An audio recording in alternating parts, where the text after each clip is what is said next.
guys, thanks for joining us on Family Life Today here on YouTube. Make sure you subscribe. You don't want to miss any episodes, so hit the little bell and you'll get notifications and you won't miss anything. And if this encourages you, like it and share it with your friends. Yeah, share it with your friends. Yeah, welcome to Family Life Today. So as a mom, what would you say, if you can remember, was your biggest source of stress when we were raising our boys? Think actually any stage you want. I was going to say each stage had its own degree of stress. You know, like when they were little, will they stay alive? Can I keep them alive? As they get older with teenagers, like what trouble could they get into or what are they doing? As they get older, like who are they going to marry? And so do you see what I mean? Like every single stage has a different degree of stress and things you worry about.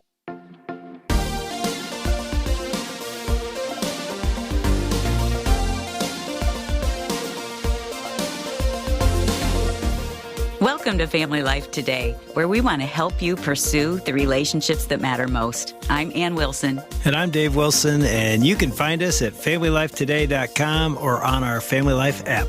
This is Family Life Today.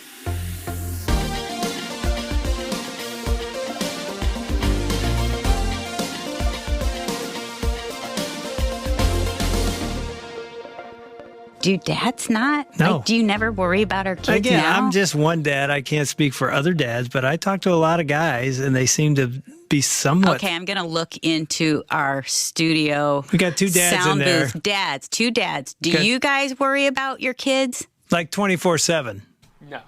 No? No, Jim's laughing over Jim, there. oh, Jim does. I actually do.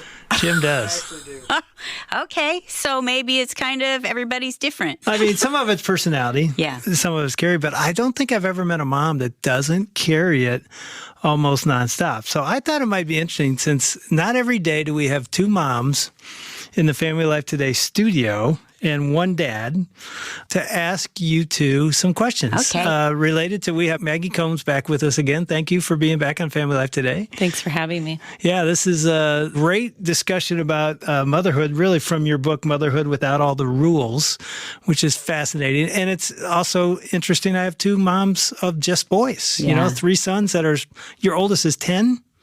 Yes. Yeah, and our oldest is 36. So 35. Our oldest is 35. She knows because she's thinking about you him catch all that? the time. Exactly. I always get it wrong, and she never gets it wrong. But we have grandkids almost as old as your. Well, we have a 6-year-old granddaughter, so you have a son that's 6, right? Yep. Yeah. But he'll be 7 Look next at week. that. You have to think. So it's interesting. You're in two different stages, and I think there's a lot of wisdom in the room. We've got a seasoned mom and a younger mom, and I think not only can parents learn a lot, but moms can learn from you guys. Thanks. So, And Maggie has not only written this book, which the subtitle is Trading Stressful Standards for Gospel Truths. Maggie, you wrote a book when you were right at the beginning of mothering called Unsuper Mommy. did you come up with that title? I did. That's good. So what happened is I put up a picture of me and my 3 boys, and I have like a 2-month-old or something, and a 15-month-old and a 3-year-old. And someone wrote on it, Super Mom. And I was like, Not what you were going for. I cannot bear the burden of that title.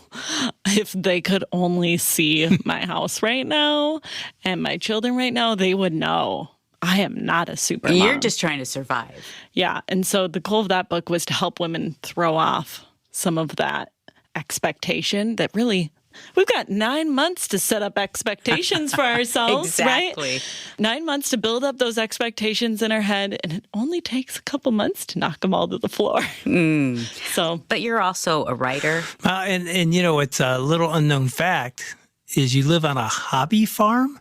What is a hobby farm? well, I feel like the fancy term nowadays is homestead, but I don't do any of the homesteading stuff, really. Are you Ann Voskamp second? Not at all. I'm probably the antithesis of that. It's like, how can we do this with as minimal work for me as possible? So that's how I grew up. My parents have some acreage outside of the suburbs, and I grew up there. We had cows and horses, and then we found out we were pregnant with our 3rd boy, and we were like, get us to the farm. And so Close to your parents. Close to the parents. So we built a house right next door to my parents and we share the land with them. And then we added to the livestock fainting goats. What? Wait, No way. I love these things. Have you ever, like, next time you are like having a really bad day, go onto YouTube and type in fainting goats. I have totally done this. You're welcome. They're so funny. So you have goats that faint, Yes. like all the time? How does Like, this work? When they are scared or excited, they faint. They just fall over. Or I've made up my own term. Sometimes it's like they don't fully fall over. They just get leg locked. Like their legs are all straight like this and they have to like walk. I can't even show. Obviously, this is not visual medium, but A boy's paradise when they It's get perfect. scared. So how old were your boys when you got your fainting goats? I think 4, 5, and 7. They're very gentle with them. But Oh, good. My middle son loves animals, and he like makes a pet of every time we have goat babies are literally the cutest They animals really of all are. time. They like jump up in the air and do fancy twists, and like they're just so joyful. But my son always takes one to like make it his, and he like takes it down the slide with him, and then carries it all over, and then one day we sell it. Oh, Talk about hard life lessons, right? traumatized. Yeah. It's so funny. Well, let me ask you some questions to you moms. Several of these you cover in probably both books, but I know definitely in this latest one, the Motherhood Without All the Rules. You know, even when you talk about a farm, it sounds like, oh, that's a great escape for some people. You live there. There's a myth. You say, what do you call it? Standard? Stressful. Stressful There's a standard. stressful standard of moms deserve an escape. You deserve this. You've earned this. Is that true? We tell ourselves we need it. Like, we can't go on until we have had this escape, and we set it up as the most important thing. And sometimes it is like a piece of chocolate in the pantry. And sometimes, Sounds good. right? I actually like started a whole thing in the pandemic that was like pandemic pantry chats, where I'd shut myself in the pantry Yes. because that was the only place I could be alone. And sometimes it's as little as that, or it's the next trip that we're planning, or it's like a bubble bath. And all of these things are good things. The problem is when we elevate them to a need, because God actually tells us that He supplies all that we need, and that He is the one who feeds us and cares for us like He feeds the sparrows and the birds of the air. And so we tell ourselves we need these things. And then when we need something, we are willing to fight to get it. And so a lot of times I hear moms say all the time, I say all the time, I never thought I'd be an angry mom. Why am I an angry mom? Well, it's these kids keep getting in the way of what I've told myself that I need to survive. And then they start taking that little piece of comfort away from me, and suddenly I'm just a flashpoint of anger, and I yell at them. And then I feel the shame and, oh, why did I do that? It's because I had elevated this need up to the point where it was more important than my need for God. And I'd put it on the throne of my life, and that little need was ruling everything for me. You know what else we do with that need is we look at our husbands if we're married and we think they get all their needs met. And we begin comparing our lives compared to them. I've never heard that. And then we think like, oh, if I don't get what I deserve, my escape, then I'm mad not only at my life, but at my husband, at the circumstances, and at my children. And it seems like, wait, what? Like, it doesn't seem like it's a bad thing, because to say you need an escape, that's not a bad thing, because that can be true. And we all need that at times. But you're saying we kind of elevate it to the point where it's our savior. Yeah, and then we create these things that aren't actually meeting the need that we really do have.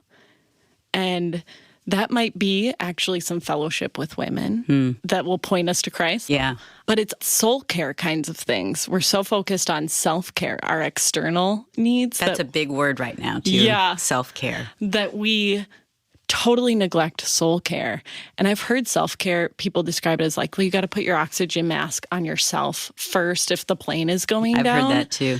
But a lot of times the mask we're putting on has no oxygen coming from it. Yeah. because the things that we're using are oxygen providers. God is the breath of life. He gives us oxygen. And no, that doesn't mean that like always then every time it's running, got to have my nose deep in my Bible, which is great, but it can be just changing our motive. Instead of a self-focused thing that's like, I need this, so I'm going to take it, I'm going to get it, can say, oh, I am weak. I have physical limitations as a woman, so I'm going to look at my day and see, God has made me physically limited, and I need to take a nap now to be able to do what he's asked me to do today. And it's just a change in our attitudes. And it's a focus from ourself to looking up to God and saying, man, I am not God. I can't do everything. Moms can't do everything. We can't be super moms. But that's embracing the weakness and connecting to God to empower us. Part of that is meeting our physical needs with an attitude of, wow, thank you for giving me the opportunity to meet that physical need. Wait, it reminds me of the woman at the well in John 4. She thought her need, she could have said, my need is for a man that would love me. I've had 5 and no one has loved me. And God is saying, no, that's not what you need. That's not your escape, because we're all looking for ways to escape. He was saying, I am the living water. If you drink of me, you'll have streams of living water. And that's what you mean, Maggie. He is the oxygen. He's the one that fills us up and meets those needs. All right. So that brings up another topic that I think I'll give you a shot at talking to the men, talking to the husbands, talking to the dads. What do you need from us? Oh, that's a good question. Tell the men, or just tell your own man. But I mean, what do moms long for their husbands to do to help them? I think what most moms, but I feel like listening to my friends talk too, we just want our husbands to see us, to recognize that it is really hard work, that maybe motherhood sometimes asks more from us than fatherhood asks from them emotionally, because we are always thinking about our children, like we talked about. And just that recognition of like, hey, I see that you've been working really hard lately goes such a long way. And then the recognition also of like, I see that this has been really hard, but I see that God is working in your life, and changing our encouragement to being based upon God's work in their life instead of everything that you're accomplishing, because then sometimes we can get it all flipped around in our head and be like, well, then if I don't accomplish it, then he won't think good of me or something. So just seeing her, recognizing, and then pointing her to Jesus too, just like we're talking about good friends do. I would add to that too. I agree with all of that, Maggie. And this part of like seeing us, I think, Dave, you would do this sometimes, but I had to ask you to do it, of just asking you to ask me how I'm doing. That's really big. That's part of feeling like, oh, you hear me and you're interested in my life, which now feels super boring and monotonous. Like, oh, who wants to hear about this? I'm bored with myself. And so when you would ask me, how are you doing? Like, really? I think you were afraid to do that, because if you asked that, I would say, well, I would be doing a lot better if you would ... But I think for us as women, just to have been asked that question feels like you're entering into our world. And the other thing, I feel like you were good at this. You would tell me specifically what you were inspired by in my life. One time you said, I love that you're always bringing scripture, or you're praying in the car. Like, I love how you're bringing God into the boys' daily life and into your life. And I remember thinking like, what? Wait, am I doing something that someone noticed and you saw it? Because the kids don't know. They don't see it. They're not saying, oh, thanks, Mom, for feeding me again. You know, they may once in a while. But for a spouse to recognize and point specifically to something we've done well, of sharing Jesus, that is like a breath of fresh air to our souls. Yeah, I remember you, also thinking, at least you told me this, and I think you probably both agree, that you also want us to help. I was just thinking, I was like, those were great answers, but also like, if you just want something really real, being like, hey, why don't you take Saturday morning to go do what you want, and I'll watch the kids. Yes. Yeah. There was something That's about Dave out. taking the boys out, and I was in the house by myself was like the most amazing gift. If you vacuumed, I'm like, are you kidding? This is like Christmas today. Well, I remember one time, and again, it could be taking them out, and we did the boys' day out, which I would take all 3 boys for half the day once a month, and that was like a big deal. And they loved it, and it gave her a break. But you talk about selfish. I remember one time, do you remember this? Saturday afternoon, getting lunch, getting them seated, in the high chair, the whole thing. It was just their little boys, it's chaos. You got the whole table set up. And I go over, get myself some ice, get an iced tea, pour it, come down, sit down. I'll never forget this. Anne's here. All 3 boys are there. It's chaos. And I say to her, hey, I'm preaching on selfishness tomorrow. I need a good illustration. She goes, seriously? Do you see what you just did? I'm like, what? She goes, you're serious right now. I go, what would I do? She goes, you went over and got yourself a drink. You never got anybody else a drink. I got all 3 boys drinks. I got myself a drink. You want an illustration? You're the illustration. Did you use it?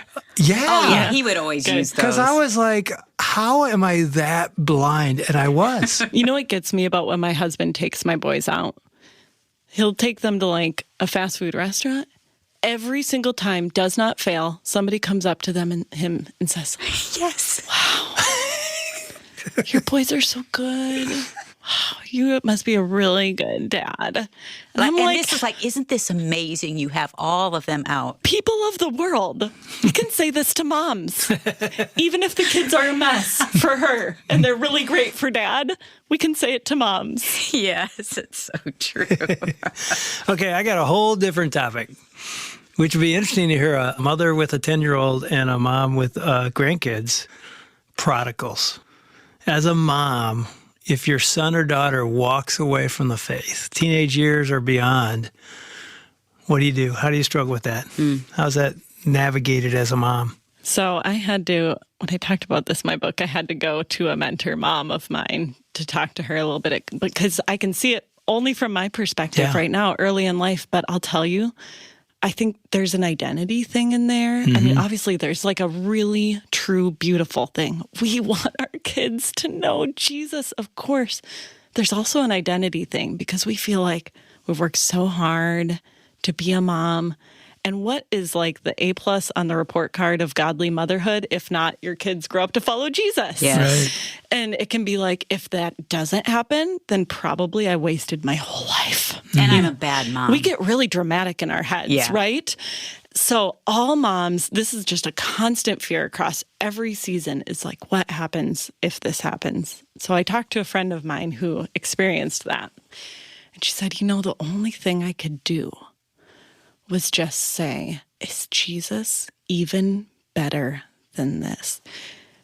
Even if my daughter never comes back to the Lord after wandering away, like, am I going to believe that Jesus is still good and that he is still better, that he is my treasure even beyond the treasure of my children?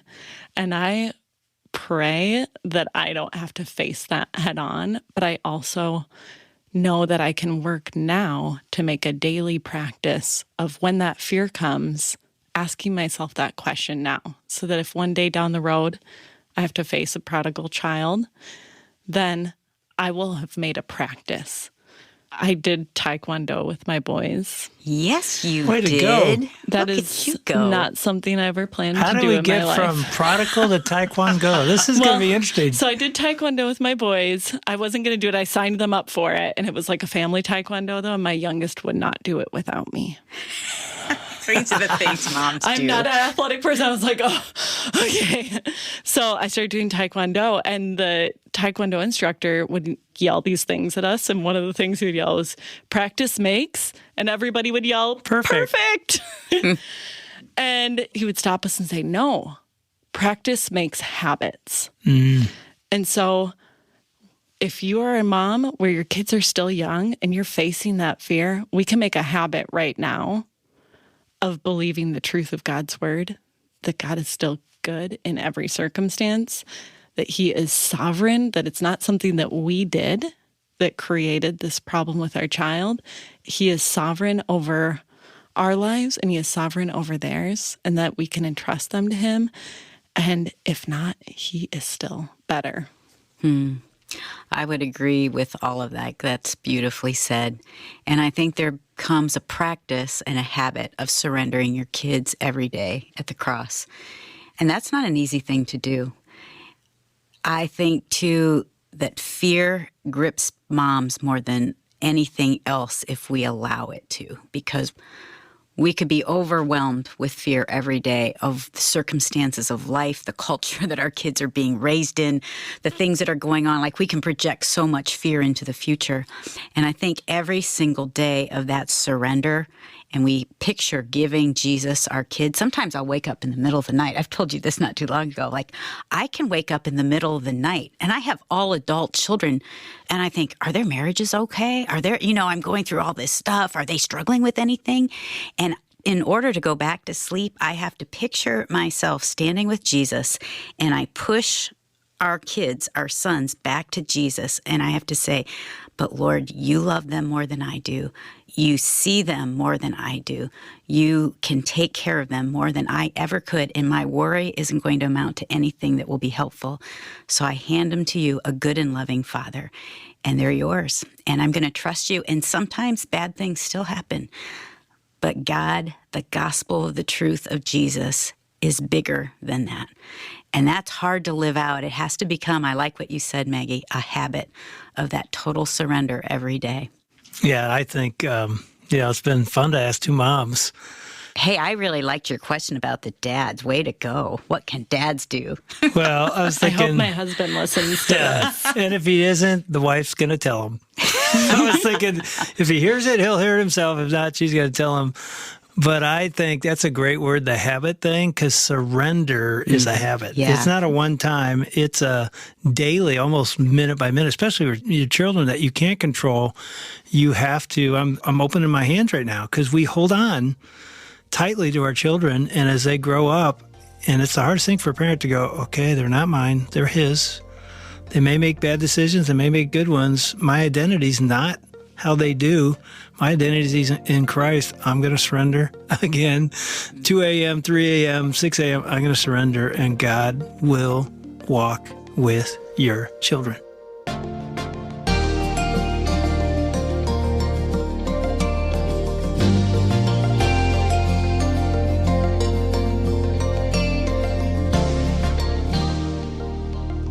It is true for us as moms and dads. If our power source to try to accomplish the assignment God's given us to raise our kids, if our power source for that is anything other than the power of the gospel, Jesus alive in us, animating us to do what he's called us to do, we're going to find ourselves flailing and failing. But if we are connected to Christ daily, that's where the power to function as effective parents is going to come from. That is one of the central themes of Maggie Combs' book, Motherhood Without All the Rules. The subtitle is Trading Stressful Standards for Gospel Truths. And I think about how many moms I know who are trying to live out the stressful standards instead of finding their peace and their hope in the gospel truths. We would love to send you a copy of Maggie's book as a way of saying thank you for your ongoing support of the ministry of Family Life Today. I think most of you know Family Life Today is listener supported. It's listeners like you who have made today's program possible. You help cover the cost of producing and syndicating this program every time you make a donation. When you do that today, when you make a donation, we'd love to say thank you by sending you a copy of Maggie's book, Motherhood Without All the Rules.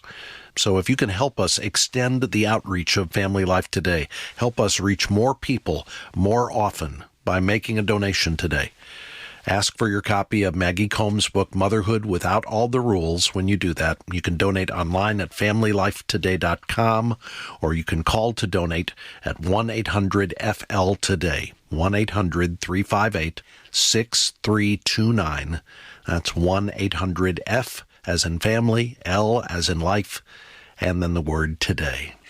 Now, tomorrow, we're going to hear about how our walk with Jesus impacts intimacy in our marriage. There is a connection between what's going on in our soul and what goes on in the most intimate parts of our marriage. Dave and Ann Wilson talk about that tomorrow. Hope you can be with us for that. On behalf of our hosts, Dave and Ann Wilson, I'm Bob Lepine. We'll see you back tomorrow for another edition of Family Life Today.